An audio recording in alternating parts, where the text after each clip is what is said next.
হরে কৃষ্ণ। আজ আমি পাঠ করব শ্রীমদ্ ভগবদ গীতার পঞ্চদশ অধ্যায় পুরুষোত্তম যোগের শ্লোক 8, 9, 10 ও 11। অডিওর শুরুতে আমার সকল ভক্তিমতী মা ও ভক্তবৃন্দের কাছে একটি আবেদন, আমার এই অমৃত গ্রন্থ চ্যানেলটিকে সাবস্ক্রাইব করে আপনারা আশীর্বাদ করবেন, যাতে করে এই অমৃত গ্রন্থ চ্যানেলটি অনেক দূর এগিয়ে যেতে পারে। আপনাদের ঐকান্তিক আশীর্বাদ ও ভালোবাসা ছাড়া এই চ্যানেল কখনো এগোতে পারবে না। তাই আমি আশা করি আপনারা সকলেই আমাকে আশীর্বাদ করবেন, সাবস্ক্রাইব করে আমার পাশে থাকবেন। নারায়ণ হে নারায়ণ, ভবভয় হরণম নারায়ণ।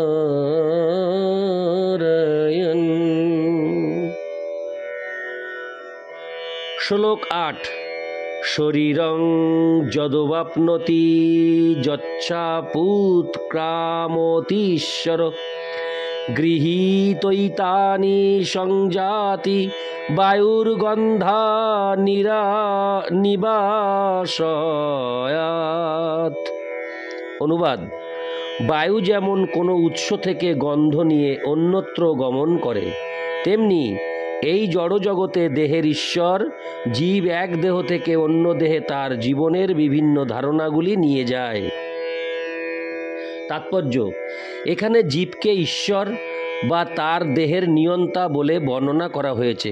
সে যদি ইচ্ছা করে তাহলে সে তার দেহকে উচ্চতর শ্রেণীতে উন্নীত করতে পারে এবং সে ইচ্ছা করলে নিম্নতর শ্রেণীতে অধঃপতিত হতে পারে।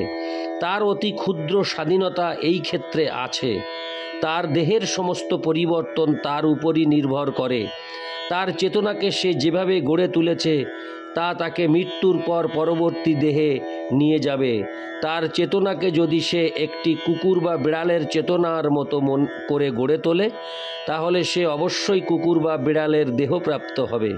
আর কেউ যদি তার চেতনাকে দিব্য গুণাবলীতে স্থিত করে, তাহলে সে দেবতাদের মতো দেহপ্রাপ্ত হবে এবং সে কৃষ্ণ ভাবনাময় হলে অপ্রাকৃত কৃষ্ণলোকে স্থানান্তরিত হয়ে শ্রীকৃষ্ণের সঙ্গ লাভ করবে।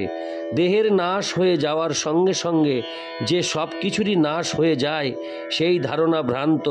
জীবাত্মা এক দেহ থেকে অন্য দেহে দেহান্তরিত হচ্ছে এবং তার বর্তমান দেহ ও বর্তমান কার্যকলাপ তার পরবর্তী দেহের পটভূমি। কর্ম অনুসারে জীব একটি ভিন্ন দেহপ্রাপ্ত হয় এবং যথাসময়ে তাকে সেই দেহ ত্যাগ করতে হয়। এখানে বলা হয়েছে যে সূক্ষ্ম দেহ যা পরবর্তী দেহের ধারণা বহন করে, তা পরবর্তী জীবনে অন্য একটি দেহে বিকশিত হয়। এক দেহ থেকে অন্য দেহে দেহান্তরিত হবার এই পন্থা এবং দেহে অবস্থানকালে সংগ্রামকে বলা হয় কর্ষতি বা জীবন সংগ্রাম। ইতি শ্লোক 8। শ্লোক 9। শ্রোত্রং চক্ষু স্পর্শনং চ রসনং ঘ্রাণমেব চ অধিষ্ঠায় মনশ্চায়ং বিষয়ানুপসেবতে। অনুবাদ: এই জীব চক্ষু, কর্ণ, ত্বক, জিহ্বা, নাসিকা ও মনকে আশ্রয় করে ইন্দ্রিয়ের বিষয়সমূহ উপভোগ করে।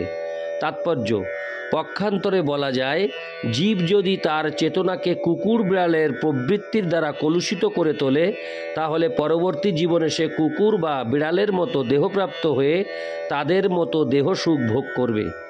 চেতনা মূলত জলের মতো নির্মল, কিন্তু জলের সঙ্গে যদি কোনো রং মেশানো হয় তাহলে জল রঙিন হয়ে যায়। অনুরূপভাবে চেতনা নির্মল, কেননা আত্মা পবিত্র, কিন্তু জড় প্রকৃতির গুণের সংস্রবে আসার ফলে চেতনা পরিবর্তিত হয়। প্রকৃত চেতনা হচ্ছে কৃষ্ণ চেতনা। তাই কেউ যখন কৃষ্ণ চেতনায় অধিষ্ঠিত হন, তখন তিনি তার পবিত্র জীবনে অবস্থান করেন। কিন্তু নানা রকম জাগতিক মনোবৃত্তির দ্বারা চেতনা যদি কলুষিত হয়ে পড়ে, তাহলে পরবর্তী জীবনে তদনুরূপ দেহ প্রাপ্ত হতে হয়। তখন যে পুনরায় মনুষ্য দেহ প্রাপ্ত হওয়া যাবে তার কোনো নিশ্চয়তা নেই। কুকুর, বেড়াল, শূকর, দেবতা বা 84 লক্ষ বিভিন্ন প্রকার প্রজাতির অন্য বহু দেহের মধ্যে একটি দেহ প্রাপ্ত হতে হবে। হরে কৃষ্ণ। ইতি শ্লোক 9। শ্লোক 10।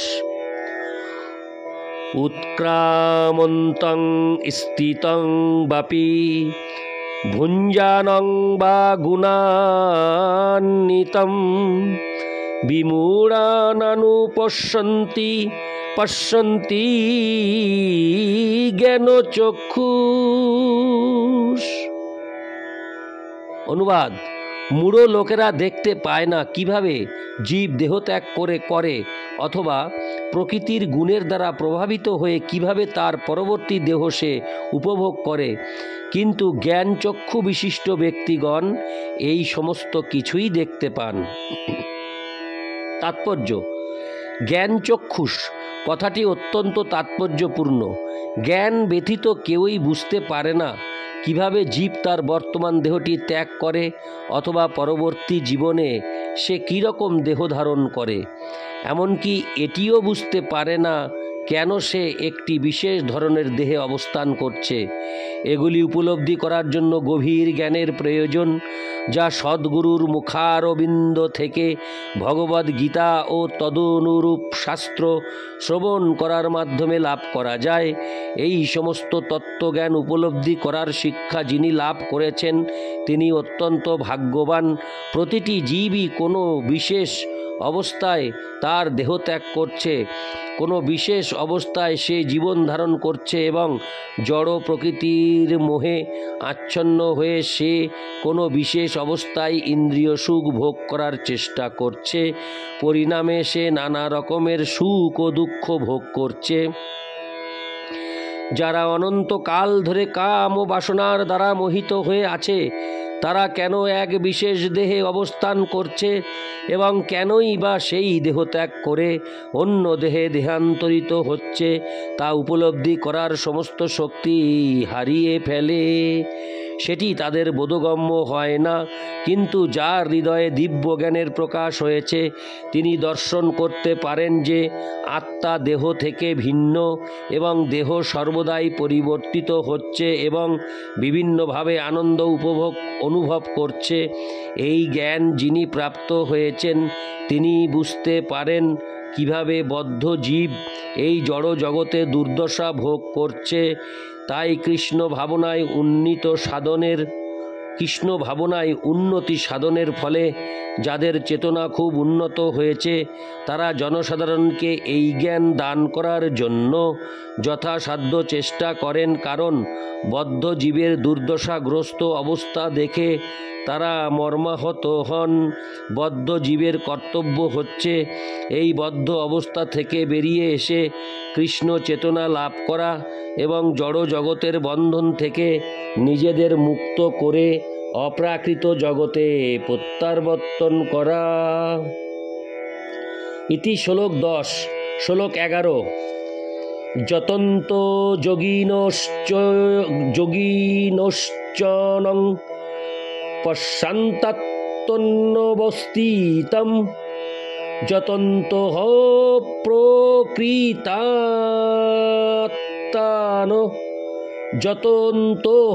প্রকৃতাত্মানো নৈনং পশ্যন্ত চেতসো।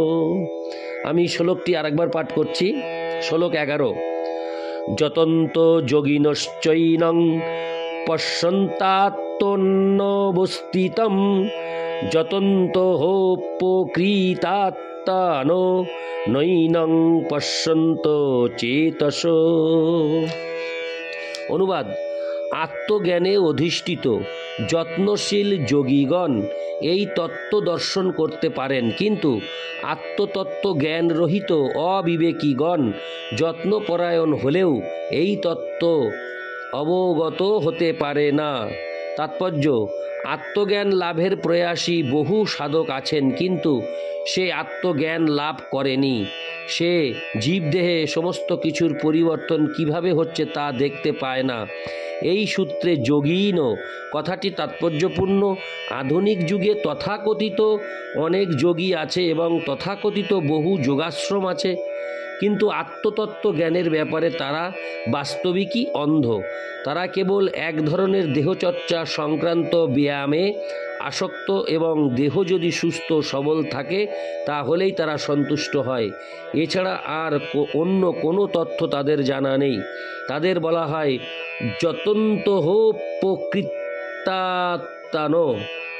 যদিও তারা তথাকথিত যোগ পন্থায় প্রয়াস করছে, কিন্তু তারা আত্মজ্ঞানী নয়। এই ধরনের লোকেরা আত্মার দেহান্তর সম্বন্ধে কিছুই বুঝতে পারে না। যারা যথার্থ যোগপন্থা অনুসরণ করছেন তারাই কেবল আত্মা, জগৎ ও পরমেশ্বর ভগবানকে উপলব্ধি করতে পেরেছেন। পক্ষান্তরে বলা যায় যে কৃষ্ণ ভাবনায় শুদ্ধ ভগবত ভক্তিতে নিযুক্ত ভক্তিযোগী কেবল উপলব্ধি করতে পারেন কিভাবে সব কিছু ঘটছে। ইতি শ্লোক 11। আমি এই অডিওতে শ্রীমদ্ ভগবদ গীতার 15 অধ্যায় পুরুষোত্তম যোগের শ্লোক 8, 9 ও 10 পাঠ করলাম। নারায়ণ হে নারায়ণ ভবভয় হরণম নারায়ণ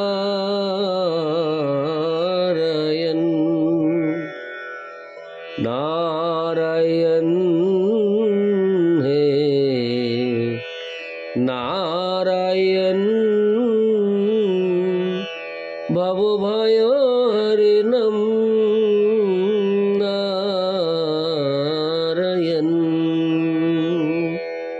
হরে কৃষ্ণ।